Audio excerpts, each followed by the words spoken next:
Hey, everyone, and welcome back. Today we're going to be looking at some stuff about the conflict in Ukraine, and frankly, some of it's going to be a little bit uncomfortable. Yeah, it's always important to, look at these complex situations with an open mind.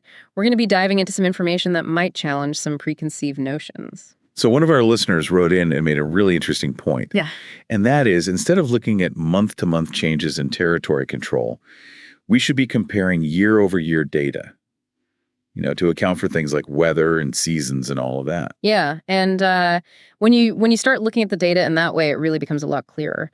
If you look at the territory control gains by Russia in January of this year compared to January of last year, we're actually talking about an 8-13 times increase in effectiveness. Whoa. Okay, so that's a massive jump. Right? Yeah. That's almost like the conflict's moved into a whole new phase. Yeah, it really highlights that the way we look at the information can dramatically change our understanding of what's actually happening on the ground. Okay, so we've got this kind of this bigger picture now of Russia's increased effectiveness. But what does that look like in specific areas? I mean, like on the ground, what's going on? Well, we've seen a lot of action recently in places like Andriivka and Donetsk. The Ukrainian forces that were there, they were once in a much more isolated position, almost like an island. But they're facing increased pressure as Russian forces advance. But they went from being island boys to peninsula boys. Exactly. Yeah.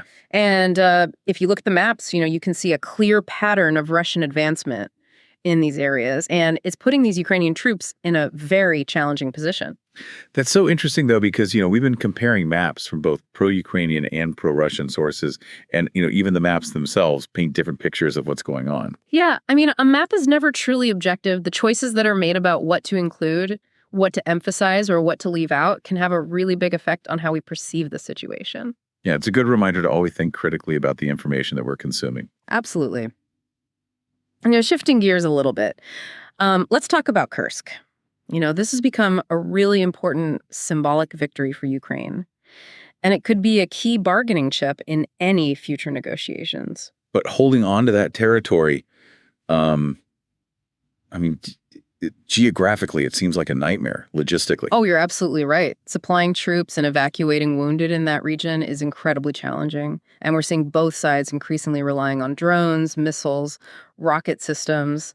Really speaks to how vulnerable they both are in that area. And some of the weapons being used are pretty intense. Yeah. I was reading about Iskander ballistic missiles, Tornado-S cluster munitions, even those super powerful FAB bombs, all being used in and around Kursk. Yeah, it really speaks to the strategic importance of the region. Both sides are really trying to exploit each other's weaknesses, and it's becoming a really volatile situation. Okay, so we've got all this intense fighting going on, but there's also this talk about potential negotiations on the horizon. With the Munich Security Conference coming up. I'm really curious to see if any progress can be made. Well, there's this proposed peace plan that's been making the rounds. And, it centers around this idea of a frozen conflict. Essentially, the occupied territories would remain in this kind of limbo, and Ukraine would receive security guarantees.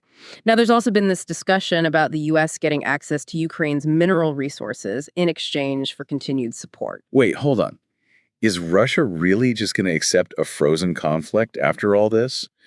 And what about Ukraine joining NATO? I mean, that seems like a major sticking point. Yeah, you're right. Those are really big questions. We've heard conflicting statements from both sides, so it's hard to say how likely a negotiated settlement actually is at this point. Okay, so lots of uncertainty on the diplomatic front. Yeah. And to make things even more complex, it seems like Ukraine's overhauling its entire military structure at the same time. Yeah, they're transitioning to this divisional system. It's going to give individual brigades more autonomy and flexibility. It's actually a structure that's pretty similar to what you see in the Australian Army Corps. And they're really trying to bolster their manpower. They're moving a huge number of soldiers, 50,000 from other branches of the military, into the land forces. Yeah, it's a really bold move. It suggests they're trying to address some of the command and coordination issues that they've been facing. Of course, any kind of restructuring in the middle of a war is going to come with its own set of challenges. Wow, this is a lot to unpack. I mean, it really paints a complex picture of what's happening. And it's constantly evolving, so it's crucial to stay informed and try to look beyond just the headlines. Yeah, we need to consider multiple perspectives and really be willing to challenge our own assumptions. Yeah, absolutely. So with all this information swirling around, what does this actually mean for somebody like our listener who's trying to make sense of this conflict? Why should they care about these shifting battle lines and peace talks and military shakeups? That's the crucial question, isn't it? It's easy to get caught up in the day-to-day news cycle, but we need to remember that this conflict has, far-reaching implications. Yeah, it's not just about who controls what piece of land at any given moment. This is about, you know, global security, economic stability, even the future of democracy itself. It's a reminder that we live in a very interconnected world, and what happens in Ukraine doesn't stay in Ukraine. The ripple effects are felt everywhere. And it's not just about, geopolitical power plays either. Yeah. It's a very real human cost to this conflict. Families torn apart, communities devastated, an entire generation dealing with the trauma of war. Yeah. It's heartbreaking to think about the human toll. Behind all the maps and the statistics, there are countless stories of suffering and resilience. We can't lose sight of that human dimension. It's easy to become numb to the headlines, but we have to remember that these are real people whose lives are being, permanently changed by this conflict. It's a reminder to approach the situation with empathy and to avoid oversimplifying it. This isn't a black and white scenario. There are nuances and complexities on all sides. So how do we even begin to make sense of all this? I mean, with so much information out there and with so many competing narratives, it's hard to know what to believe. I think that's where critical thinking comes in. We have to be willing to question everything, to seek out diverse perspectives, and to be open to changing our minds as new information emerges. So much of what we're talking about hinges on these potential peace negotiations. Yeah. Do you see any real signs of progress toward a settlement? Or is this just a temporary lull in the fighting? Well, the upcoming Munich Security Conference, I think, will be a key moment. It'll be interesting to see if there's a genuine willingness to compromise on both sides. The proposed peace plan is a starting point, but there are still some major hurdles to overcome. Like the status of those Russian-occupied territories. I can't imagine either side just backing down from their current position. Exactly. And then there's the whole issue of Ukraine's aspirations to join NATO. Russia sees that as a direct threat to its security, while Ukraine views it as, essential for its long-term survival. It's a very sensitive issue with no easy answers. So you have these high-level geopolitical tensions, but then you also have to factor in the internal dynamics within both Ukraine and Russia. Absolutely. Domestic politics play a huge role. Leaders on both sides have to consider the potential consequences of any agreement, both in terms of public opinion and the balance of power within their own countries. We've heard reports, for example, of growing dissent within Russia over the economic cost of the war and the mounting casualties. And within Ukraine, there's a fierce determination to resist Russian aggression and a very strong sense of national unity. It's fascinating how those internal pressures can influence the course of the conflict and the potential for a negotiated settlement. It's a delicate balancing act. Yeah. Leaders have to weigh the risks and rewards of compromise, and they have to navigate those internal political currents very carefully. And let's not forget the human element. Yeah. How are these negotiations perceived by ordinary people on the ground? That's a critical question. Any sustainable peace agreement has to address the needs and concerns of those who are most affected by the conflict. It can't just be a top-down imposition. It has to come from a place of mutual understanding and a genuine desire for reconciliation. So much of what we're talking about feels very uncertain and unpredictable. Is there a risk of the fighting escalating even further? Could we be heading towards a protracted stalemate? What are the potential scenarios that you see unfolding?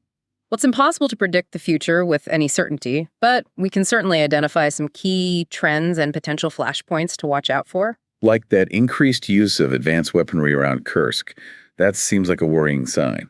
It definitely raises concerns about a potential escalation. Both sides seem willing to use more powerful weapons, even if it means risking a wider conflict. And then there's that major restructuring of the Ukrainian armed forces. What impact could that have on the balance of power on the battlefield? It's still too early to say for sure, but the shift towards a more decentralized, brigade-centric structure could potentially make the Ukrainian army more agile and responsive. It's an interesting development to watch closely. It's a lot for anyone to wrap their heads around. I mean, we've just skimmed the surface here, and even this conversation has been pretty intense. This conflict is incredibly complex, and there are no easy answers. It's a situation that demands our attention, our critical thinking, and our empathy. And ultimately, it's a reminder that peace is not something that just happens. It's something we have to actively work towards each and every day. So what can we as individuals actually do in the face of such a daunting challenge? It's easy to feel overwhelmed and powerless. I think it's important to remember that even small actions can make a difference. Staying informed, engaging in thoughtful conversations, supporting humanitarian efforts, advocating for peaceful solutions. These are all ways that we can contribute to a more just and peaceful world. It's about recognizing our shared humanity, even amidst all the division and chaos. And it's about holding on to hope, even when the news feels bleak. Hope isn't about naive optimism. It's about believing that a better future is possible and that we each have a role to play in creating it. Well said. Yeah. I think we've given our listener a lot to think about today. This conflict is constantly evolving, and it's crucial to stay engaged and informed. So to our listener, we encourage you to continue exploring these topics, seek out diverse perspectives, and engage in thoughtful discussions about the challenges we face as a global community. And remember, there's always more to learn, more to understand, and more to do. It can be easy to kind of get caught up in the emotional side of things, but it's crucial to try to approach this, with a critical eye. Absolutely. We have to really try to avoid falling into the trap of, simplistic thinking or just accepting, one narrative as the absolute truth. This conflict is, it's a tangled web of history and politics and economics and human tragedy. And it takes a lot of careful analysis and a willingness to, challenge our own biases to even begin to untangle it. You mentioned earlier that this conflict has global implications. Could you maybe elaborate on that a little bit? What does this mean for the world, at large? Well, on a practical level, this war has already had a significant impact on things like global energy markets, food security, international trade. And, depending on how things unfold, we could see further disruptions and instability down the line. Yeah, it's a stark reminder of how interconnected we all are, even if it doesn't always feel that way. Exactly.